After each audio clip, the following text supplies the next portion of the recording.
This is All of It. I'm Allison Stewart, live from the WNYC studios in Soho. Thank you for spending part of your day with us. I'm really grateful that you're here.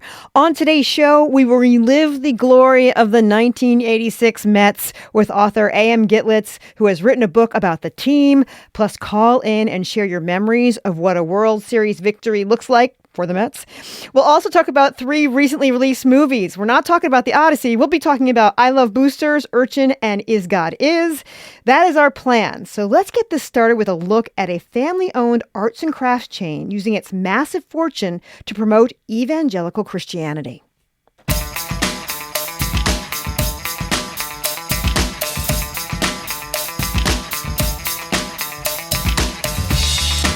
I own Hobby Lobby, signed God. That was the message that David Green, the founder of Hobby Lobby, says he received after a night of prayer, and the idea that would underpin the company's mission. Today, Hobby Lobby is a multi-billion-dollar chain of craft stores. There's one about 20 minutes walk from the station on Greenwich and Warren. There's another in Staten Island, another in Paramus, New Jersey. There are now over 1,000 stores across the U.S., but all began as a small picture frame venture in Oklahoma. As the business grew, David Green and his family would lean into their Pentecostal roots and begin to donate money and land to Christian evangelical causes, including groups promoting opposition to contraception and abortion, all in an effort to establish the Bible as the ultimate authority behind U.S. legislation. In 2014, the Supreme Court case of Burwell versus Hobby Lobby allowed that a privately held company can claim religious exemption when it comes to contraception. A new book, The Gospel According to Hobby Lobby, Inside a Billionaire's Family's Quest to Craft a Christian Nation, details how the Green family used their craft store empire to spread their religious agenda across the United States. The book's author, Michael Blanding, is here with us to discuss the story. Hi, Michael. Hi, it's wonderful to be here in studio. What made you decide to investigate this story? Well, that story starts about 4 years ago. I saw an article in the New York Times about the seizure of this rare cuneiform tablet. It was a tablet called the Gilgamesh Dream Tablet. It had been sold for $1.7 million, and it was being seized by the federal government from the Museum of the Bible in Washington, D.C. And about halfway through the story, there was a note in the story that said it was owned by the Hobby Lobby Corporation. And, of course, I knew them as this big box chain of craft stores, but I said, what are they doing with this ancient artifact? And that sent me down this rabbit hole of understanding, why they were acquiring these biblical antiquities and what they were using them to try to prove. Now, they're behind the Museum of the Bible. Can you explain the Museum of the Bible for us? Yeah, so they started the Museum of the Bible in about 2017, and their original plan was to stock it with all of these biblical antiquities from the Middle East. And part of their project was to use those artifacts to prove the historical accuracy of the Bible, to prove that it was a reliable document and therefore that it is a blueprint that we should follow for society. And unfortunately, things did not work out according to plan because in addition to the Gilgamesh Dream Tablet, they had about 17,000 artifacts seized, cuneiform tablets, papyrus fragments, Torah scrolls, you name it, because they had been acquired illicitly. So there was a real contrast between, thou shalt not steal and the practices that this family and this company went through. Were you aware of Hobby Lobby's predilection towards evangelical Christianity? I was vaguely aware of it. I was aware of the Burwell versus Hobby Lobby case that, fought to get around the birth control mandate of Obamacare. But that was about all I knew about the company and certainly about their political and religious leanings. But as I started sort of scratching beneath the surface and really delving into it, I realized that they have used their vast wealth to support an incredible array of Christian organizations and causes. I say that they're the most influential family that most people have never heard of because they really have had their fingers in everything, and they have used their wealth very effectively to push their agenda. As you decided to report this story, was it difficult to get people to talk to you? Yes and no. The family did not talk to me despite reaching out to them several times. But being evangelicals and wanting to really spread their message, I realized that they have produced a voluminous amount of information about what they believe. And so I was able to rely on their books and their interviews and articles. And, it was really important to me to try to express what they believe in their own words and not turn this book into a screed against, this family and to criticize them, but to really sort of take them at face value and say, what is it they believe? What are they willing to do in order to push what they believe? And to give all of us a little bit more of understanding of that so we can decide what to do about it. And I thought you did a really good job in this book, Thank by you. the way. As you said, the Green family, they didn't speak to you for this book. What would you have asked them? Oh, that's a good question. Certainly I would have asked them about the antiquities because there's such a disconnect between the way that they acquired these artifacts, and they dealt with a lot of sort of unscrupulous dealers. And when all of this sort of exploded about 10 years ago, they sort of blamed these dealers and said, oh, well, we were just naive and we didn't know what we were getting into and we were taken advantage of. But there's so much evidence that I uncovered through documents and through interviews with people that show that they really should have been much more aware of those kind of red flags. And so I would have presented them with some of that documentation and asked them to explain that discrepancy, for one. And then apart from that, too, I think that one of the things that was really striking to me from my research was just how much this family is they're really true believers behind the causes that they espouse. They're, for whatever else they are not hypocrites. And they truly believe that if they don't push this biblical view of the world and impose that on the rest of us, that they are not going to have, eternity, that they're going to go to hell. And I think I would have asked them, I think I would have dug down on those questions and asked them sort of how they can make those decisions for other people based on their own private beliefs and why they think that's so important. After going through all of your research and all of your interviews, would you use the word naive to describe the family? In some ways they are. Most of the families have not gone to college. They all sort of stayed in Oklahoma. They have a very limited worldview. And I think that they have a particular viewpoint based on their church and based on their Bible that, again, really tells them that hell is real and that if they don't follow the Bible in all things, then, that's where they're headed. And so it's really given them this impetus to create this biblical worldview. And yet, as I started doing research and, I wanted to read the Bible. I read a lot of interpretations of the Bible, and it is a book with a lot of different interpretations that, there's not just one way to read it. And I think they do have a very particular fundamentalist point of view of the Bible that some might characterize as naive.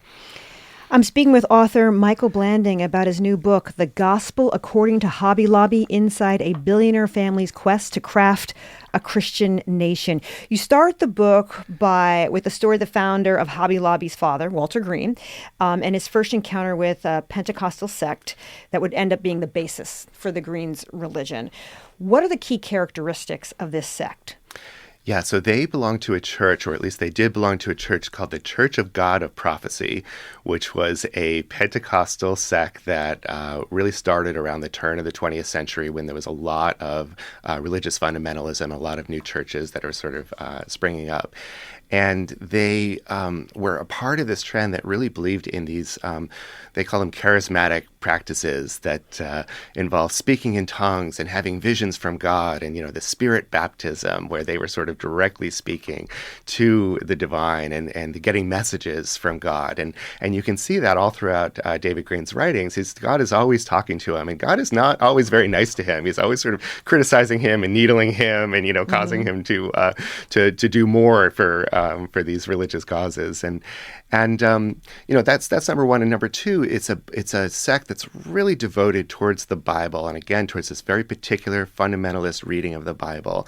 And they believe that this book is the most important artifact that we have, that it is God's word directly transmitted to us, that it's historically reliable, that it's inerrant, and that it is really their mission to push the Bible around the world and to have the country and the world follow the tenets that they believe are in the Bible. And so that's something, again, that you see these roots about 100 years ago, but they're very much alive in the way that they run their company today.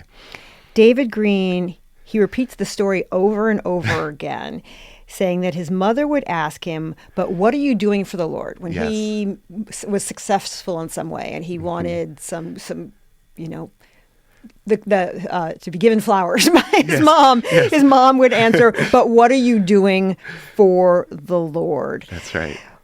How did that change the way he thought about what his mission was? Yeah, I thought that was really telling. It comes out, as you say, over and over in his books. He talks about his mother being this influence on him. And David always thought of himself as the black sheep of the family because all of his brothers and sisters, he had 5 brothers and sisters, and they all went into the ministry in some way. And he was very shy when he was growing up, and he didn't have that gift for prophesizing that his other siblings did. And he really went into business. He started at a 5 and dime store, and then he started at these kind of Walmart type stores in the South. And you're right. He would always say to his mother, "Oh, I'm the manager of a store now." And she'd say, "What are you doing for the Lord, David?" And he'd say, "Oh, I'm the regional manager. I have 6 stores now." And she'd say, "What are you doing for the Lord, David?" And not to get too Freudian about it, but I really felt bad for him in a way that, no matter what he succeeded, it didn't matter unless he was doing it to espouse this particular form of Christianity. I think that really impacted the way that he would then later use the proceeds of the company and basically say that this was the way that he was going to do something for the Lord. And he really has done that in spades over the last, 50 years since Hobby Lobby was founded. If you go around the Hobby Lobby website, it takes 1 or 2 clicks to get the sense that Christianity is a big part of this company. Oh, yeah. When did we start to see Hobby Lobby specifically as a Christian company, and how did it affect their business? Yeah, so there was this moment in the 80s that you referred to when he got that letter from God, or that he wrote out himself. But they almost lost the company. There was this big oil boom and then a crash that happened. They almost lost the company. And rather than take a lesson from that about, better business practices, David took the lesson that he was not being sufficiently humble to the Lord, and that therefore everything that he was going to do after that was going to be, he was going to consult the Lord as a private partner, as he says. And they started in the 90s putting these newspaper advertisements, under the Hobby Lobby name at Christmas, and then later at July 4th, really espousing the company as a Christian company and espousing America as a Christian nation. And that was really the roots of it. They started sort of donating to causes after that. They started really propping up evangelical education and buying land and donating it to these evangelical colleges. And then eventually they started getting into politics as well. But it's interesting when you say buying land and donating it. It was also a tax break. Yes. They definitely saw, that the Lord was providing for them because they would buy this land and then hold on to it for a year and maybe make some improvements on it and then donate it for 3 times or 5 times or 10 times the value. And they would be able to write that off on their taxes. And their version of Jesus is very much a capitalist version that does not believe in paying taxes to the federal government, and any way that they can get around that is fair game. Let's listen to a clip of David Green himself from a talk he gave last year about how religion guided Hobby Lobby's development. I was prideful of what I was doing, and so the Lord just spoke to us. And the Holy Spirit just kind of asked me, "Well, you're just so smart, I'm going to let you have it by yourself." It's really not fun to run a business by yourself without the Lord come alongside. And that's where I found myself. And so I tried to learn from that. So I try to, Paul says he dies every day. So I don't know that you can die one time in 1985 and it'd be over with it. But I think that we just have to die every day. We just have to say, "God, I'm going to give this to you." God gives us talents. But we can do so much more with the talent God gives us, and then come alongside and have him bless what we're doing. So that's what we wanted for God to do. How's he create a distance between himself, the company, and God? I don't think he does. I think that there's very much, they're all a part of the same project for him, and they will start their meetings with prayers, and every Christmas when they give out their Christmas bonus, they include a card about how their employees can accept Jesus as their personal savior. And, I looked into the laws around that and said, as long as you're not coercing people, as long as you're not making, for example, promotions based on, their religious beliefs, they're able to proselytize in the workplace, and they make no bones about it. We're talking about the new book, The Gospel According to Hobby Lobby, Inside a Billionaire's Family's Quest to Craft a Christian Nation. We'll have more with author Michael Blanding after a quick break. This is all of it.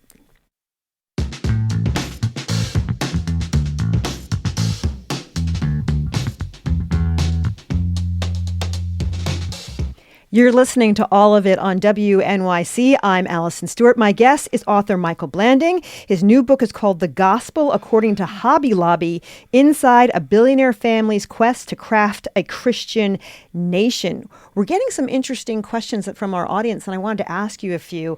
One says, which version of the Bible do the Greens believe to be the, quote, inspired word of God? How do they address the fact that there are different versions? Yeah, that's a really good question, and one that I didn't know the answer to before I started doing the reporting. But most evangelical Christians really look at the King James Version of the Bible as sort of the gold standard. And they believe that not only is it the best translation, but that the people who made the translation themselves were divinely inspired by God and actually were, channeling the God when they wrote it. And there's some sort of versions of the Bible that are a little bit more modern, but they also kind of go back to the King James Version as kind of the gold standard. You actually devote an entire chapter to the Bible in the book, which Yes. was quite interesting. Why did you do that? Yeah, I felt like the Bible was such a huge part of this family and what they believe, and most of us don't really know what's in it, aside from, getting stories, when we're in the church pew and, maybe knowing some of the tenets of the Bible. But reading the Bible cover to cover is a very different experience, and I wanted to take the reader inside that and say, here's what the Bible actually says, here's a lot of the contradictions of the Bible, and here are the ways that the Bible has been interpreted over the years. And what was surprising to me was that fundamentalism is only about 100, 120 years old in the United States. That's a very recent development to read the Bible as the literal truth and as the inerrant word of God, like the Greens do and like, Christian nationalists do today. And I wanted to stress that and to show the reader that it's not the only way that you can be religious, you can believe in God and yet not necessarily follow these tenets. Another text says, I believe Hobby Lobby is closed on Sunday. They are countercultural in that it's not all about money and social status. It wasn't always the case they were closed on Sunday. That's right. Yeah, they decided that they made a conscious decision that they were going to close on Sunday to honor the Lord. And I give David Green and I give the Green family and Hobby Lobby some credit for the way that they do follow biblical principles in some ways in the way they run their company.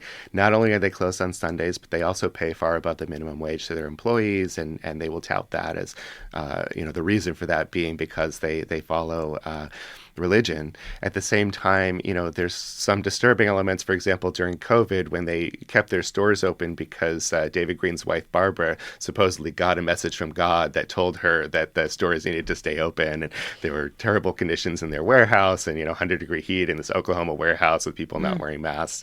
And so it sort of cuts both ways depending on what they believe the Lord is telling them to do. And our next comment will get us into the next section of our interview.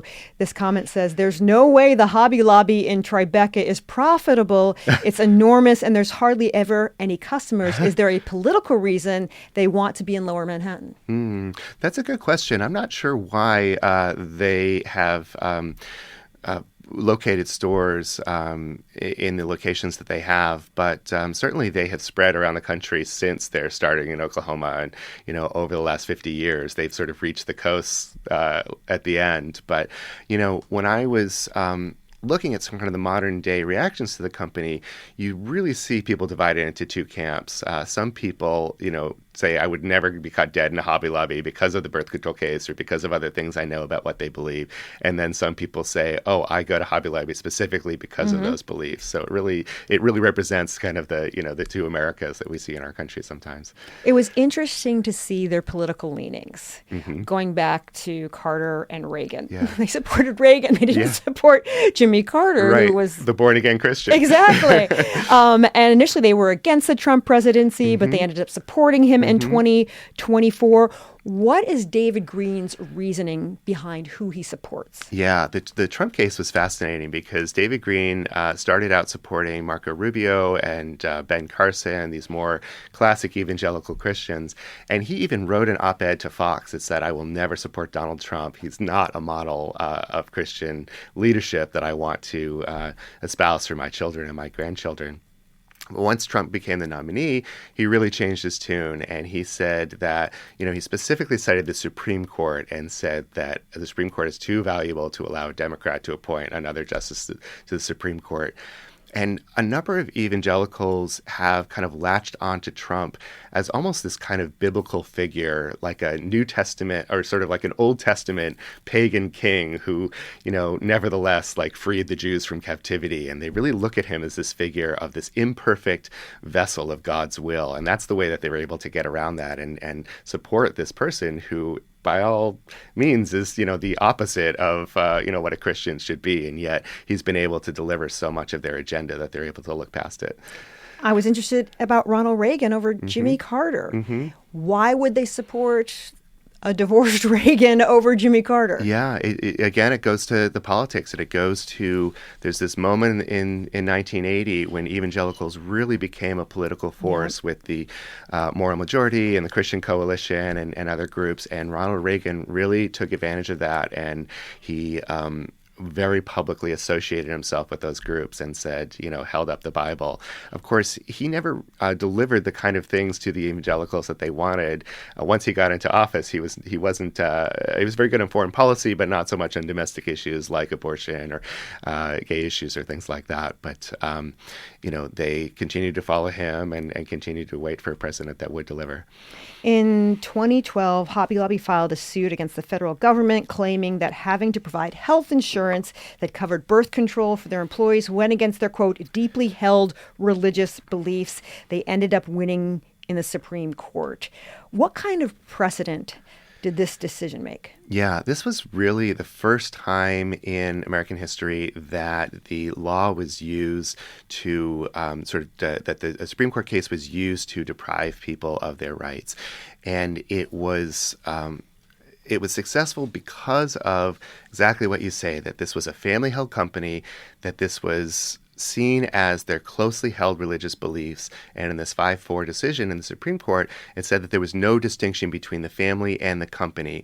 And so since they believe that some of these forms of birth control were actually abortion, which is debatable in itself, but since they honestly believe that, then they could be allowed to deprive their employees of the right to that. What was interesting to me in my research was I discovered that soon after that happened, it was applied much more broadly. So that happened in 2014. Donald Trump gets into office in 2016, immediately reinterprets the Hobby Lobby decision to allow any company to discriminate based on their privately held religious beliefs. And that really opened the floodgates in the Supreme Court. And we've seen so many other cases since then that have used that religious liberty cause to push their own private personal religious beliefs. And so Hobby Lobby has been hugely influential in that way. This is an interesting question. Have you found any scandals in the Green family? So I looked, I tried very hard to sort of find the crack in the armor and see, could I find one family member who was maybe a black sheep who could, give me all the dirt. And they present a very united front. They have a number of children and grandchildren, and they're all lockstep in espousing this Christian point of view. The one little nugget of scandal that I did find was that David and Barbara Green's first child was born only 7 months after their marriage, and he was born healthy in a time that the NICU did not exist. And so there was a little bit of hypocrisy there, that they were maybe not espousing the tenets of their church that was against premarital sex. But apart from that, I have not been able to find anything. This is a comment we got. As a broke queer art student in the early 2000s, I would occasionally swipe tubes of paint from Hobby Lobby because at the time they were putting loads of money toward anti-LGBTQ issues. I felt sort of like Robin Hood. Could you give us an example of the kinds of political organizations they support? Yeah. So the main organization that they have supported is this group called the Alliance Defending Freedom, the ADF. And they don't give their money directly, but what they do is they give it to this Christian, they call it a donor-advised fund called the Signatory. And then the Signatory donates money to ADF, and they're the largest funder of this group. And this is, if Hobby Lobby is the family that you've never heard of, this is the organization that you've never heard of that has had huge impact on our society.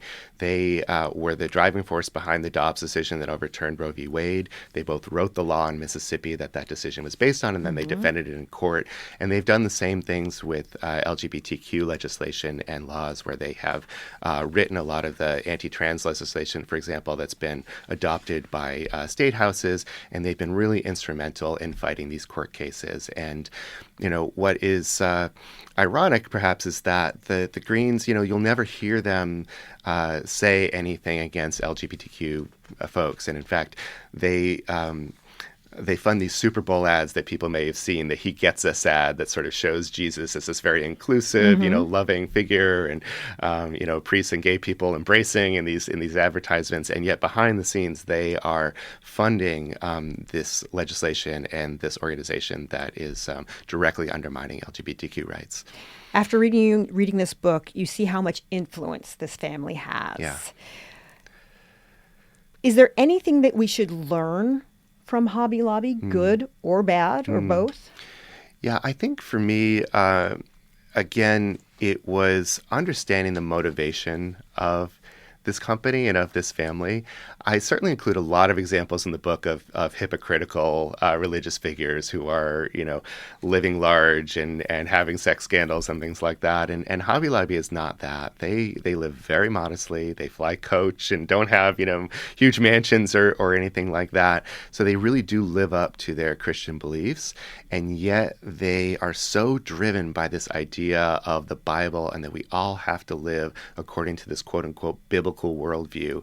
And it's incompatible with other worldviews. And that, to me, I think is the biggest takeaway and the biggest lesson that we could all learn from, and to try to understand the point of view of a group of people who really believe that they are going to hell if they don't push this, and to be able to look at the Bible a different way and maybe argue from their point of view about, what the Bible actually does and doesn't say, because I don't think you're going to convince them just by telling them that they're wrong. The name of the book is The Gospel According to Hobby Lobby, Inside a Billionaire Family's Quest to Craft a Christian Nation. It's by Michael Blanding. Thank you so much for sharing your reporting with us. Thank you so much. It's been great to be here.